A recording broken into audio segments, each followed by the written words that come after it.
Hello everyone, I'm Andres. Welcome to my sports channel. Today I want to talk about the Mexican national football team, my favorite national football team. There was a friendly game versus Colombia, the last of 2023 for Mexico, and there are also news and announcements from the Mexican Football Federation. So we're going to talk about all of this. So on December 16th, the Mexico national football team had a game versus Colombia. I was able to watch it, and let's talk about this game. This was abysmal. This performance was absolutely abysmal for Mexico. They were winning 2-0, and they still lost. This performance in the second half was absolutely inexcusable. When you're winning 2-0, you should already know that is the most dangerous score in football. We've already seen this before. Last year they played Colombia and they lost in Levi Stadium. Still, though, when it was 2-0 in their favor, they got complacent. They got completely complacent. And I know this game was basically their C team. It was during a non-FIFA date, but it's still no excuse to lose in the way that they did. So yeah, the Mexico national football team, they lost 3-2 in Los Angeles, basically in front of a home crowd, after blowing a 2-0 lead. Here are the players' grades for this game. Offense, A. Omar Govea, he scored a goal, his first goal, with the national football team, with the assist by Guillermo Martinez. Martinez also scored a goal. He scored the second one for Mexico in his first game as well with the Mexican national team. Very good. Cesar Huerta, the winger, D. Huerta did not have a very good game. He lost a lot of balls, and he did have problems in the passing game. And when he tried to defend it, he struggled. It did not look very good. And to make it worse, he got nutmegged on the counterattack that resulted in the third and winning goal for Colombia in the final minutes. Yeah, you know it's a bad game when you get nutmegged. Midfielders, D as well. The midfield also had a very rough game. It cost the team a lot. They cost the team a lot of balls, especially in the second half. The only player, in my opinion, that played well there in the midfield was Jordi Cortizo. This is not something positive for the Mexican national football team. And then the defense, F. They played good enough. They played pretty good in the first half. But in the second half, they became the most complacent during the 2-0 lead. They looked inept, and they struggled to mark and defend really any Colombian player that got in the box area in front of the goal. This loss was a very bad way for the team to end 2023 and go into 2024. So what are the takeaways? What can we conclude from this match?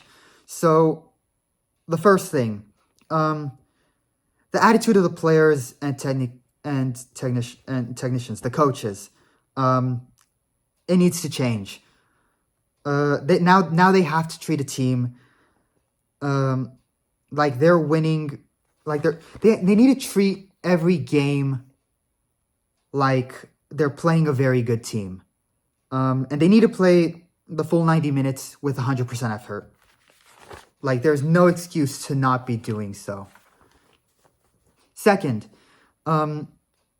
Mexican football in both the national team level and in club football, both levels, is not in a very good state right now.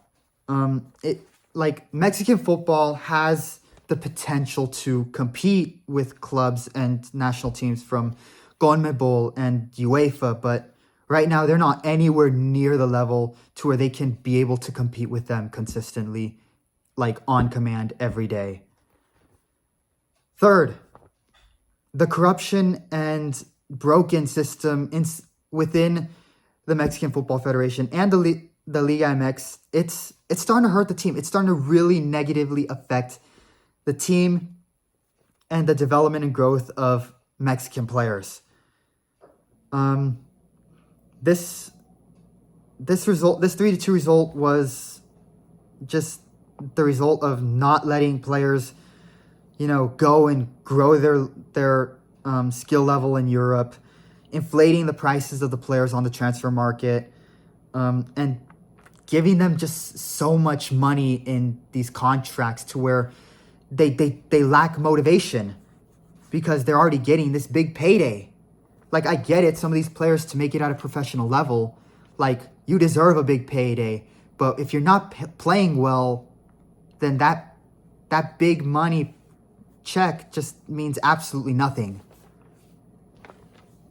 It's also the result of putting these star players for the sponsors in, like what former Mexican football head coach Tuca Ferretti, what he alleged and what he claimed happened while he was interim coach with the Mexican national team.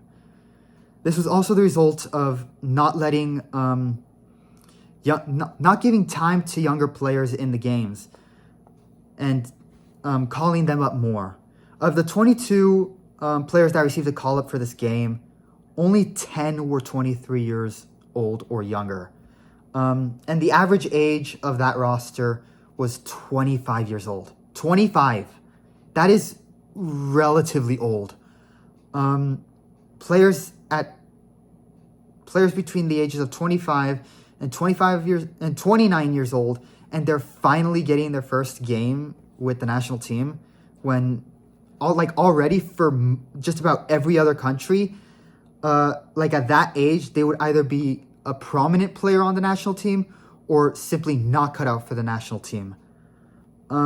If the national team and the federation really want to try young players, so that hopefully they can get call-ups and grow and be part of the national team in the future for big games.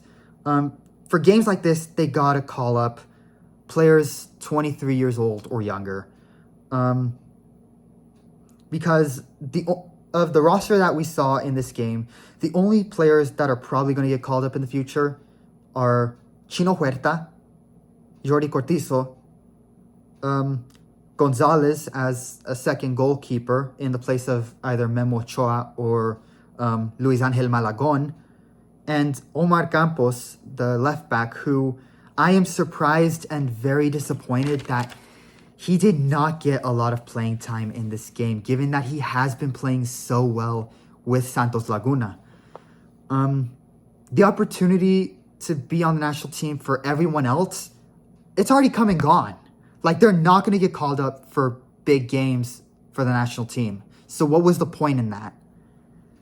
And besides the positive of playing against a team that for once is in the CONCACAF, a team outside of the CONCACAF in Colombia,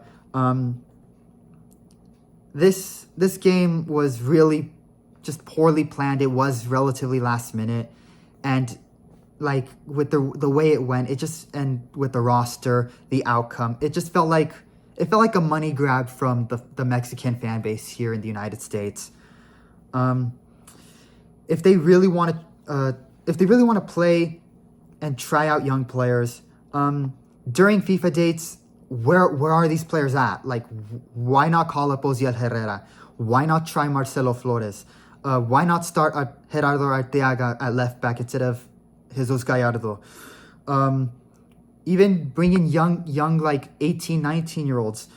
Stefano Carrillo, bring in 20-year-olds like Bruce El Mesmari, Julian Araujo before Jorge Sanchez at right back. Like, I get it, this game was during a non-FIFA date, but during FIFA dates, during actual international friendlies where the A team will be playing, that they should be and they need to be calling up and developing these younger players. Other teams, we see other teams. We saw Spain do this recently. They're calling up, players at 19, 20, even 18 years old to grow their level, to grow their game as players. Like, why can't the Mexican national team do that with their footballers? In my opinion, I'm really frustrated with how this result went, and honestly, the fans should be too. This result was not the fault of Jaime Lozano, the coach. This was the fault of the federation, the system in the Liga MX, with foreigners just dominating and getting way more minutes than Mexican players who depend on that league to get playing time and grow in football. There needs to be a lot of structural change, and the fan base really needs to be vocal and put pressure on the federation and the league, the Liga MX, to make these changes. Will the team play better in the next year in 2024? We'll see. There's plans to have more games of a higher level in the future for the national team, so only time will tell. Speaking of which, there is news and announcements from the Mexican Football Federation about future friendly games in preparation for the Copa America, which will be held this summer. This week, the Federation announced 2 friendly games in June in preparation for the Copa America, which will be held here in the United States. In Twitter, they announced that the Mexican national team will play 2 games against the Uruguayan national football team on June 5th and Brazil versus Brazil on June 8th. These are 2 teams that on a world stage are very good. They're considered, the titans of football, and this is good for the Mexican national team. This will prep the A team and hopefully prepare newer and younger players like Omar Campos, Israel Reyes, Araujo for bigger games in the future, and like the World Cup that we're getting ready to host, and also the Copa America. These 2 games are definitely not moleros. They're not against teams that are mediocre. They're games that can grow the national team and their playing level. So the stadiums and times for these games, it'll be decided in the next few months, obviously. We already know that the game versus Brazil will probably be held in the United States. In my opinion, I understand that the Copa America will be here in the United States, but in my honest opinion, both games should be either played in Mexico or South America. Or at minimum, one game in Mexico and the other in South America. Why? Because the players can be tested in an environment with more pressure. They can, you can put them to the test in an atmosphere that they're not comfortable in. They're gonna have the pressure of their home fan base in Mexico. They're also gonna have, you're gonna test them in a scenario where they won't have the fan base on their side should they play in South America. And I think that would be something that would be very good for the national team to have, because they play so many games here in the US that they're not used to playing away on the road when they don't have the majority of fans on their side. And I think they need to improve in that scenario. These games will increase their skill level. It'll be interesting to watch. Hopefully, me being a Mexico national football team fan, hopefully it goes well for them and that they're competitive. The second announcement from the Mexican Football Federation is about structural changes within Mexican football and at the national team level, and the Liga MX.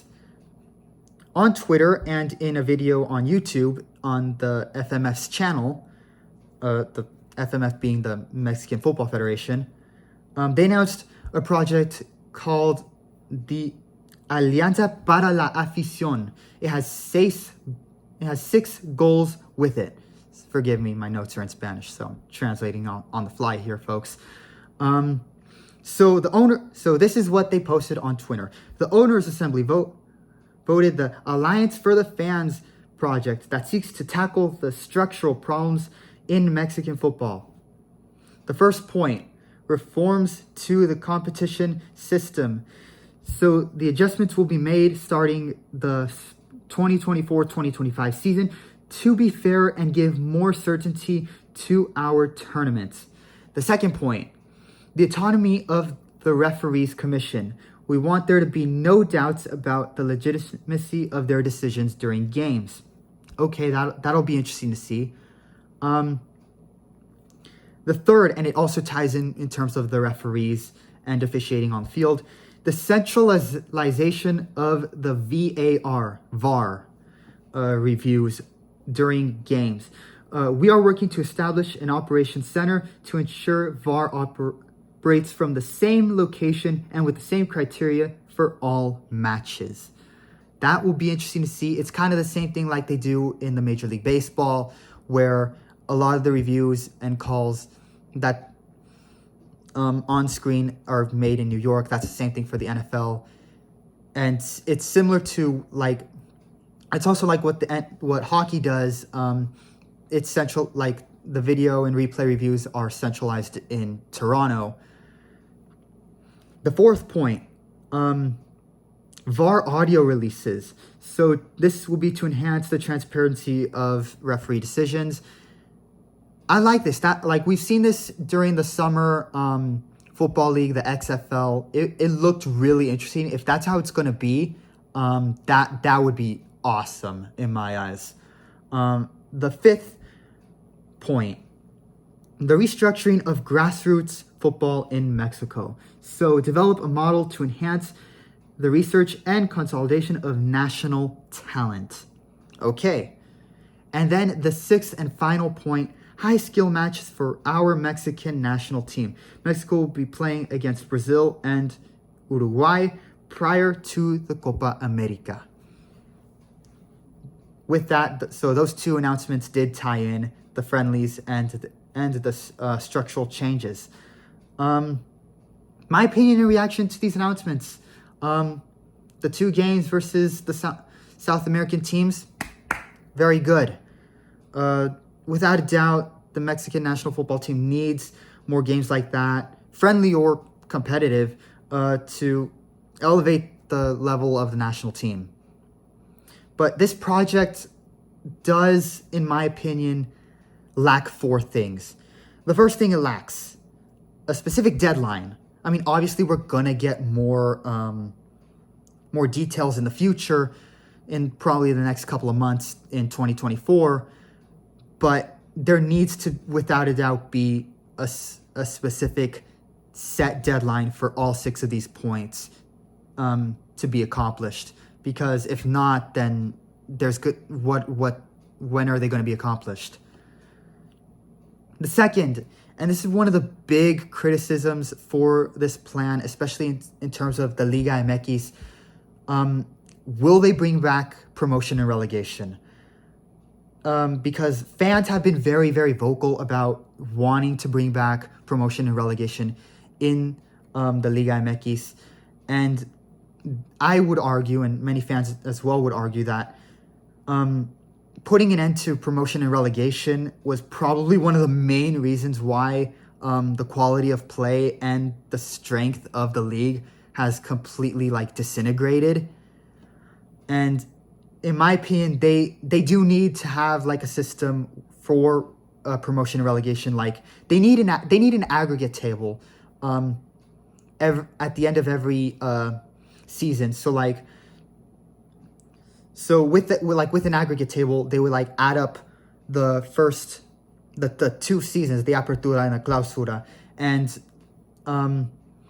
the two worst teams after the Apertura and the Clausura would be, in my opinion, should be relegated. The two worst teams down to the Liga Expansión, the second tier of Mexican football, and they should be replaced with the two best from the Liga Expansión.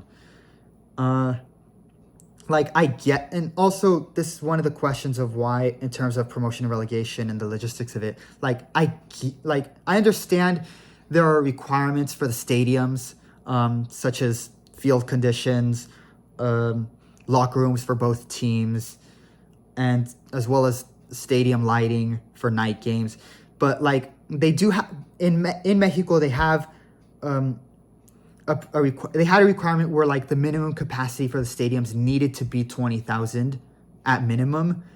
That should not be a requirement. That is, I think, is a very bad requirement that is hurting these teams from having the opportunity to promote.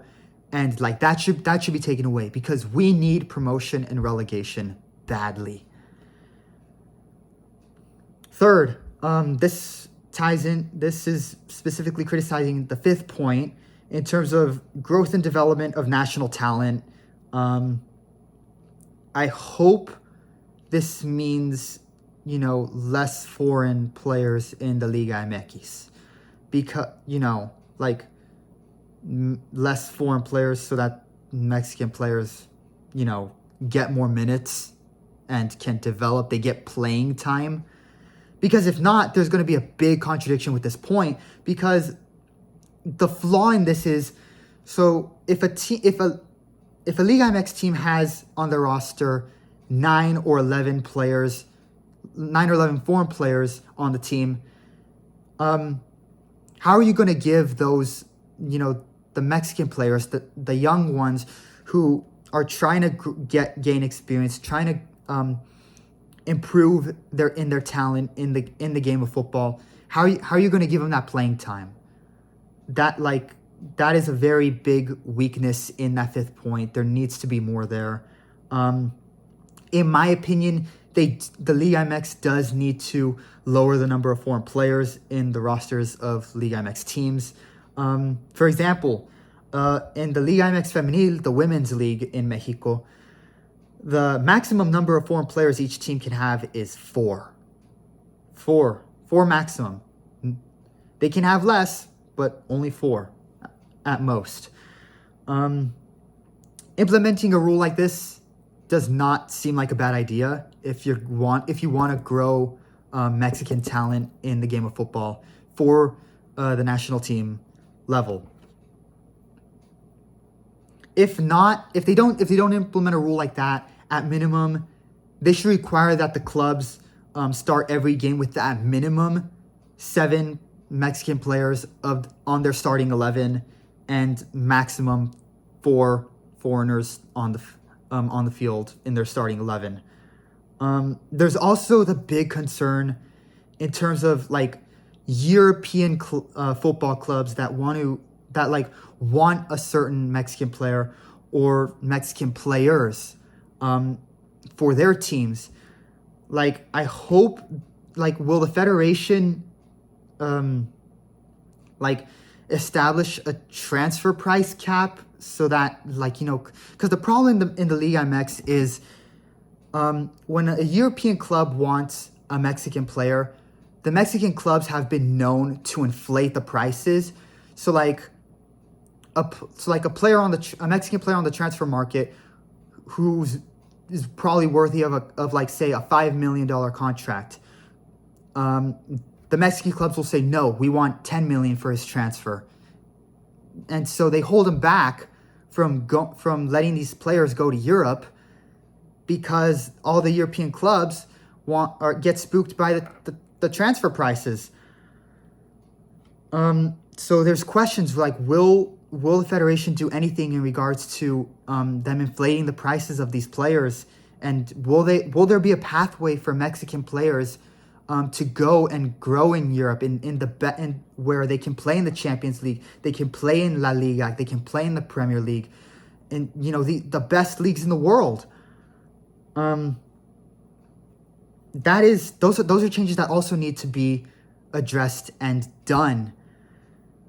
And then, aside from that, really, the rest of the project, in my opinion, it's good. Right now, the project is only in its first phase. In the first few months of 2024, we're going to get more details about this project and in terms of the SACE tasks and how they're going to get them done. The project in general sounds and looks like a good idea. The sixth task in terms of more higher level, higher skilled games for the Mexican national football team, that's already being planned and carried out. We saw the game earlier in 2023 against Germany that they tied. They're going to have these two games against Uruguay and Brazil. I think this is very good. I hope they plan to organize more games with teams from South America and UEFA in the future. I hope these aren't the only two. And, well, that's really it. The plan is good, but it does need more specific changes and methods of how to achieve these goals. And I hope, in terms of the fan base, I hope the fans continue putting pressure on the Mexican Federation for these changes for the better. More competitive games for the Mexican national team. I hope the fans pressure the Liga MX to bring back promotion and relegation. I hope they pressure them to require more Mexican players and fewer foreign players. And more importantly, so that the players can grow to a world stage, to a competitive level at a world stage, that there's a pathway for them to go and play in Europe. These all need to be done for the good of Mexican football. Well, that's it for my video today. And now you guys, what do you think about the Mexican national football team? If you don't like national football team, what is your favorite national football team? Is it the US? Is it Canada? Is it Brazil? Is it Argentina? Is it Portugal? Poland? Japan? What is your favorite national football team? Put it in the comments. Give me your thoughts. Thank you so much for watching this, and I'll see you on the next video.